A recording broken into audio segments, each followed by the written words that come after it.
안녕하십니까, 이정 권사입니다. 네, 오늘은 지난 시간에 이어서 열왕기상 21장을 들어갈 차례인데요. 이 21장에서는 아합이 얼마나 악한 왕인지를 그리고 있는 그런 장입니다. 20장에서 그 아람 국가의 침입으로부터의 위기를 하나님의 도우심으로 잘 넘겼는데, 그런데도 아합 왕은 자신의 그 탐욕을 이기지 못하고 나봇이라는 사람의 포도원을 악한 방법으로 빼앗게 되는 그런 이야기를 그리고 있는 장입니다. 아합 시대의 수도는 사마리아였죠. 그런데 그 위에 이스라엘 평지에 있었던 이스라엘 성읍에 그 별궁이 있었던 걸로 보입니다. 그래서 그 아합이 그 이스라엘에 거하고 있을 때 이스라엘의 그 별궁에서 가까운 곳에 나봇이라는 사람의 이렇게 포도원이 궁에서 이렇게 보였던 모양이에요. 근데 그 포도원이 너무나 그 탐스러운 포도가 열리는 아름다운 포도원이었던 거예요. 그래서 그 아합은 나봇에게 내가 너한테 더 좋은 포도밭을 주거나 아니면 돈으로 네 포도밭을 살 테니까 그 포도원을 나에게 주라라고 그 청을 했는데 나봇이 거절을 합니다. 왜냐면 우리가 그 신명기에서 하나님의 규례를 말씀하실 때도 우리가 봤던 이야기인데 그 모든 이스라엘의 땅은 하나님의 것이거든요. 그래서 그 하나님께서 정해주신 가문, 그 지파의 가문에서 대대로 이렇게 물려 내려가도록 서로 사고 팔고 하지 않도록 그렇게 정해 놓으셨어요. 그러니까 나봇은 신실했던 사람이어서 팔 수 없다고 하나님께서 주신 땅을 내가 잘 지키고 후손들에게 물려주어야 한다고 생각을 했기 때문에 팔 수 없다고 이야기를 한 거죠. 그래서 그 아합은 그 나봇에게 그 거절을 당하고 나서 그 이게 이제 아합이겠죠? 포도를 먹어보고 너무나 이 좋은 포도원을 탐내서 이제 나봇에게 청을 했는데 거절을 하고 나서 어린아이처럼 알아 누웠어요. 밥도 먹지 않고 그 아주 끙끙 그 화병을 앓듯이 누워 있었던 거죠. 사절을 보면 근심하고 답답하여 라는 표현을 하고 있거든요. 그래서 머리를 싸매고 자리에 누웠는데 그때 아합의 아내 이세벨이 그 무엇 때문에 이렇게 자리에 누웠느냐 하니까 지금 이 손가락 보이시죠? 이 바깥에 그 나봇의 포도원을 가리키면서 저 포도원을 내 것으로 하고 싶은데 나봇이 팔지 않는다라고 이야기를 한 거죠. 그러니까 그 이세벨이 당신이 왕이냐 하면서 왕이라면 마음먹은 대로 할 수 있는 것이 왕이다라고 이세벨은 그 생각하고 있었기 때문에 그런 표현을 한 거죠.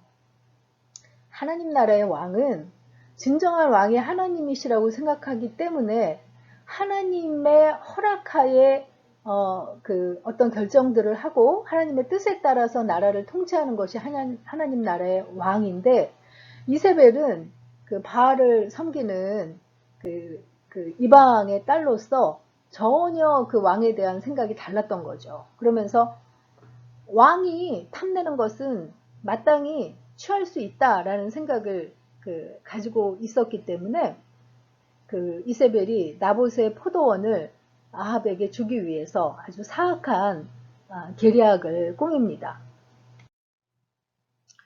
8절부터 10절의 말씀에 보면 이세벨이 아합의 이름으로 그 편지를 씁니다.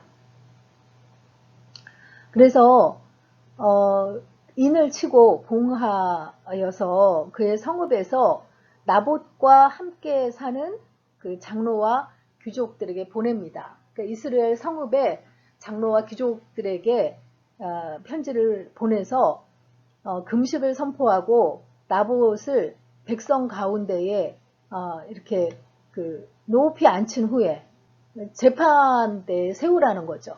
그리고는 불량자 두 사람을 사주해서 그의 나봇 앞에 마주 앉히고 그에게 대하여 나봇에 대하여 증거하기를 나봇이 하나님과 왕을 저주하였다 라고 거짓 위증을 하게끔 했다는 거죠. 하나님을 저주하는 자는 돌로 쳐서 죽이라는 율법이 있었잖아요. 그런데 이세벨의 편지를 받은 이스라엘의 장로와 귀족들이 나봇이 죄 없는 사람인 걸 알면서도 아합 왕과 이세벨의 미움을 받을까봐 두려워서 나봇을 희생양으로 삼습니다. 그래서 그를 이 두 명의 거짓 증언을 하게 함으로 나봇을 돌에 맞아 죽게 하는 그런 비극이 일어났던 거죠. 그러니까 이 나봇을 죽게 한 이 사건은 이세벨의 단독 범행이라기보다는 이스라엘의 장로와 귀족들까지 공범으로 한 그런 사회에서 무죄한 사람에게 죄를 덮어 씌우고 매장시키는 이런 악한 일이었던 것을 알 수 있다는 거죠. 그래서 이세벨이 아합이 갖지 못해서 안달이 났던 나봇의 포도원을 아합에게 주어준 거죠. 그런데 근심하고 답답해서 자리에 누워있던 아합은 나봇이 죽었다는 소식을 듣고 곧 일어났다고 성경에 쓰여 있어요. 지금 이 아합의 표정 보세요. 나봇이라는 사람을 무죄한데도 돌로 쳐서 죽게 만들고 다른 사람을 그렇게 불행하게 해놓고는 얻은 포도원, 재물을 놓고 아주 기뻐할 수 있는 그런 존재가 인간이고 당시에 아합 왕이었다는 거죠. 하나님이 보시기에 얼마나 기가 막히셨겠어요. 하나님께서는 보통 우리가 겪어봐서 알듯이 우리가 어떤 잘못을 저지르고 죄를 지을 때 바로바로 그 자리에서 징벌을 하신다면 이 땅에서 악이 얼마나 사라지겠어요. 그런데 악을 자행하는 현장이 계속되어지는 경우가 많잖아요. 하나님께서 묵묵부답으로 지켜만 보고 계신 때가 되게 많은 거를 우리가 보게 돼요. 그런데 이 아합의 죄악이 얼마나 하나님을 거슬리게 했던지 이때는 곧바로 엘리야 선지자를 아합과 이세벨에게 보내셔서 말씀을 전하십니다. 아합의 집을 여로보암과 바사의 집과 같게 할 것이고 너와 이세벨을 이스라엘 성읍 곁에서 개들이 먹을 것이라고 예언하게 하신 거예요. 21절부터 26절까지 나봇을 죽이고 포도원을 빼앗은 대가로 아합이 받아야 할 재앙을 아주 구구절절히 너무나 신랄하게 하나님이 전하게 하고 계시는 것을 볼 수 있어요. 아합뿐만 아니라 아합의 집안 전체를 여로보암의 집안이 멸절됐던 것처럼 멸하시고 그 안에 이세벨도 개들이 먹을 것이라고 이런 아주 저주의 말씀을 어떻게 보면 전하게 하셨던 거죠. 그런데 이 이야기를 듣고 아합이 어떤 반응을 보였냐면요. 27절에 보면 아합이 이 모든 말씀을 들을 때 그의 옷을 찢고 굵은 배로 몸을 동이고 금식하고 굵은 배에 누우며 또 풀이 죽어 다니더라 라고 표현을 하고 있어요. 전형적으로 죄 지은 사람이 철저하게 회개할 때의 모습을 그대로 보이고 있는 거예요. 그런데 이 아합이 이런 회개의 모습을 보였다고 해도 예를 들어 엘리야가 아합이 회개하는 모습을 보일 때 아합이 하나님의 말씀을 듣더니 저렇게 회개하는구나 하고 마땅하게 여겼을까요? 그러지 않았을 것 같아요. 그 엘리야는 참 그런 그 여러 가지 악행을 끊임없이 저지르고 우상 숭배를 하고 정말 그 당시에 그 자리에서 벌을 받아 죽어도 마땅한 인간이 저렇게 또 회개하는 척하고 풀이 죽어 다니는구나 하고 어떻게 보면 그 가식적인 모습으로 그렇게 봤을 수도 있었을 것 같아요. 그런데 하나님께서는 엘리야에게 29절에서 이렇게 말씀하십니다.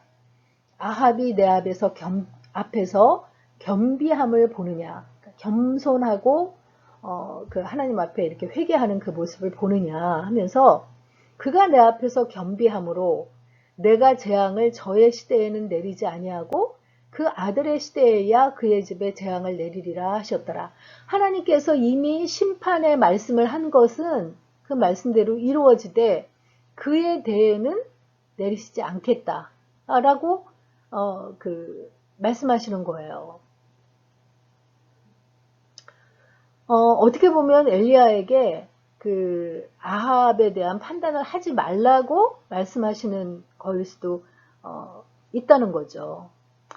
우리 사람들은 죄인들한테 일반적으로 그 너그럽지 못하잖아요. 그 마땅한 그 죄가를 치르는 것이 마땅하다고 보통은 생각하는데 하나님께서는 그 겸비한 모습을 보이며 회개하는 자들 앞에서는 한없이 약하신 것을 볼 수 있어요. 그래서 말하자면 집행유예를 시켜주신 것이죠. 아합의 잘못 99가지를 본 것이 아니라 그의 회개하는 모습을 크게 보신 걸 볼 수 있어요. 나중에 우리가 남유다의 히스기야의 그 아들인 므낫세를 봐도 므낫세의 그 말도 못하는 우상 숭배 때문에 결국은 남유다를 망하게 할 것이다 라고 하나님께서 징계를 선포하셨는데 그가 바벨론에 끌려갔을 때 겸비한 모습을 보이고 회개를 하니까 다시 왕의 자리에 복귀시키시고 그에 대해 그 징계를 허락지 않으시는 것을 볼 수 있거든요. 그래서 오늘 그 열왕기상 21장을 읽으면서 묵상해 볼 그 포인트는요. 악독한 아합 왕일지라도 겸비의 모습을 보일 때 하나님은 그것을 기뻐하시고 마음을 돌이켜 하나님께로 돌아오도록 재기의 기회를 주시는 분이십니다.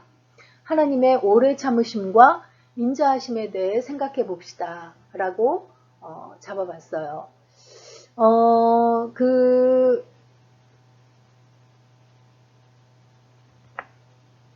우리가 그 구약의 역사를 쭉 볼 때 하나님은 실수하지도 않으시고 그 말씀을 번복하시지도 않으시는 하나님이시다라고 이렇게 그 생각을 하는데 실제로 말씀을 번복하실 때가 꽤 있어요. 근데 그때를 가만히 보면 하나님이 축복을 내리시는 것들은 번복하는 법이 거의 없거든요. 근데 저주를 내리시고 재앙을 내리시는 부분에서는 회개하고 겸비한 모습을 보이실 때 말씀을 번복하고 뜻을 돌이키셔서 재앙 내리시는 것을 멈추거나 유보하는 그런 경우를 자주 보게 되거든요. 그러니까 그 하나님께서 우리의 아버지다 하는 것을 다시 한번 느끼게 되는 게 우리 부모의 마음으로 보면 자녀를 징계하고 혼내는 것은 그 자녀가 정신 차리기를 원해서인데 그 정신 차리고 철저히 회개한다 싶으시면 징계 내리는 것을 번복하시는 그런 부모와 같은 아버지와 같은 그 모습인 것을 다시 한번 깨닫게 되는 그런 장입니다. 열왕기상 21장 읽고 마치도록 하겠습니다. 21장. 그 후에 이 일이 있으니라. 이스라엘 사람 나봇에게 이스라엘의 포도원이 있어 사마리아의 왕 아합의 왕궁에서 가깝더니 아합이 나봇에게 말하여 이르되 내 포도원이 내 왕궁 곁에 가까이 있으니 내게 주어 채소밭을 삼게 하라. 내가 그 대신에 그보다 더 아름다운 포도원을 내게 줄 것이요 만일 내가 좋게 여기면 그 값을 돈으로 내게 주리라. 나봇이 아합에게 말하되 내 조상의 유산을 왕에게 주기를 여호와께서 금하실지로다 하니 이스라엘 사람 나봇이 아합에게 대답하여 이르기를 내 조상이 유산을 왕께 줄 수 없다 하므로 아합이 근심하고 답답하여 왕궁으로 돌아와 침상에 누워 얼굴을 돌리고 식사를 아니하니 그의 아내 이세벨이 그에게 나와 이르되 왕의 마음에 무엇을 근심하여 식사를 아니하나이까. 왕이 그에게 이르되 내가 이스라엘 사람 나봇에게 말하여 이르기를 내 포도원을 내게 주되 돈으로 바꾸거나 만일 내가 좋아하면 내가 그 대신에 포도원을 내게 주리라 한즉 그가 대답하기를 내가 내 포도원을 내게 주지 아니하겠노라 하기 때문이로다. 그의 아내 이세벨이 그에게 이르되 왕이 지금 이스라엘 나라를 다스리시나이까. 일어나 식사를 하시고 마음을 즐겁게 하소서. 내가 이스라엘 사람 나봇의 포도원을 왕께 드리리다 하고 아합의 이름으로 편지들을 쓰고 그 인을 치고 봉하여 그의 성읍에서 나봇과 함께 사는 장로와 귀족들에게 보내니 그 편지 사연에 이르기를 금식을 선포하고 나봇을 백성 가운데 높이 앉힌 후에 불량자 두 사람을 그의 앞에 마주 앉히고 그에게 대하여 증거하기를 내가 하나님과 왕을 저주하였다 하게 하고 곧 그를 끌고 나가서 돌로 쳐 죽이라 하였더라. 그의 성읍 사람 곧 그의 성읍에 사는 장로와 귀족들이 이세벨의 지시 곧 그가 자기들에게 보낸 편지에 쓴 대로 하여 금식을 선포하고 나봇을 백성 가운데 높이 앉히매 때에 불량자 두 사람이 들어와 그의 앞에 앉고 백성 앞에서 나봇에게 대하여 증언을 하여 이르기를 나봇이 하나님과 왕을 저주하였다 하매 무리가 그를 성읍 밖으로 끌고 나가서 돌로 쳐 죽이고 이세벨에게 통보하기를 나봇이 돌에 맞아 죽었나이다 하니 이세벨이 나봇이 돌에 맞아 죽었다 함을 듣고 이세벨이 아합에게 이르되 일어나 그 이스라엘 사람 나봇이 돈으로 바꾸어 주기를 싫어하던 나봇의 포도원을 차지하소서. 나봇이 살아있지 아니하고 죽었나이다. 아합은 나봇이 죽었다 함을 듣고 곧 일어나 이스라엘 사람 나봇의 포도원을 차지하러 그리로 내려갔더라. 여호와의 말씀이 디셉 사람 엘리야에게 임하여 이르시되 너는 일어나 내려가서 사마리아에 있는 이스라엘의 아합 왕을 만나라. 그가 나봇의 포도원을 차지하러 그리로 내려갔느니 너는 그에게 말하여 이르기를 여호와의 말씀이 내가 죽이고 또 빼앗았느냐고 하셨다 하고 또 그에게 이르기를 여호와의 말씀이 개들이 나봇의 피를 핥은 곳에서 개들이 내 피 곧 내 몸의 피도 핥으리라 하였다 하라. 아합이 엘리야에게 이르되 내 대적자여 내가 나를 찾았느냐. 대답하되 내가 찾았노라. 내가 내 자신을 팔아 여호와 보시기에 악을 행하였으므로 여호와의 말씀이 내가 재앙을 내게 내려 너를 쓸어버리되 내게 속한 남자는 이스라엘 가운데 매인자나 노인자를 다 멸할 것이요 또 내 집이 느바세 아들 여로보암의 집처럼 되게 하고 아이야의 아들 바하사의 집처럼 되게 하리니 이는 내가 나를 노하게 하고 이스라엘이 범죄하게 한 까닭이니라 하셨고 이세벨에게 대하여도 여호와께서 말씀하여 이르시되 개들이 이스라엘 성읍 곁에서 이세벨을 먹을지라. 아합에게 속한 자로서 성읍에서 죽은 자는 개들이 먹고 들에서 죽은 자는 공중의 새가 먹으리라고 하셨느니라 하니 예로부터 아합과 같이 그 자신을 팔아 여호와 앞에서 악을 행한 자가 없음은 그를 그의 아내 이세벨이 충동하였습니다. 그가 여호와께서 이스라엘 자손 앞에서 쫓아내신 아모리 사람의 모든 행함같이 우상에게 복종하여 심히 가증하게 행하였더라. 아합이 이 모든 말씀을 들을 때에 그의 옷을 찢고 굵은 배로 몸을 동이고 금식하고 굵은 배에 누우며 또 풀이 주고 다니더라. 여호와의 말씀이 디셉 사람 엘리야에게 임하여 이르시되 아합이 내 앞에서 겸비함을 네가 보느냐. 그가 내 앞에서 겸비함으로 내가 재앙을 저의 시대에는 내리지 아니하고 그 아들의 시대에야 그의 집에 재앙을 내리리라 하셨더라.